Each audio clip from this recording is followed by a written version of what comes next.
With our dual protagonists, we have two fantasy, the samurai and the shinobi. We want the player to experience both, and we cannot squeeze both fantasy into one character because samurai and shinobi came from a different social class. They have different lives, so we cannot really mix them together.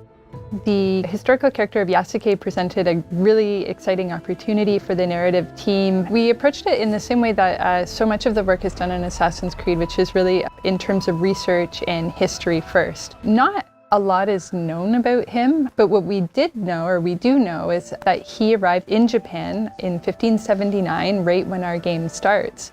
And that he had relationships with some of the most interesting people in our setting, like Oda Nobunaga, the Portuguese, and Jesuits, which made it very sort of tantalizing and enticing from a narrative perspective to come in and start weaving these facts with story in between. The more we read about the character, the more he was inspiring for us. He's a foreigner discovering Japan, and we thought it's the perfect fit because he's discovering Japan and you are discovering Japan also. And on the flip side, we have Naoe, who comes from the province of Iga, which is a remote mountainous area, fiercely independent, known as the birthplace of shinobi. So they're very contrasting perspectives that really expose a lot of different sides and facets of the era. When Oda came, he completely destroyed Iga. You have Yasuke and Oda that coming to destroy the shinobi. So it can kind of create this interesting tension between two characters. We were able to connect her to the province of Iga and the legendary Igan shinobi historical figure, Fujibayashi Nagato, who's her father in the game. So we understand why she has the skills that she has and the values that she learns from her father in the people of Iga, which are valor, benevolence, and wisdom. And as a young person still at the start of the game, we get to see now we acquire even more of that wisdom as the story unfolds. And if you ask anybody, it's super clear that samurai will be combat heavy and a shinobi will be stealth heavy. It creates this distinction right away.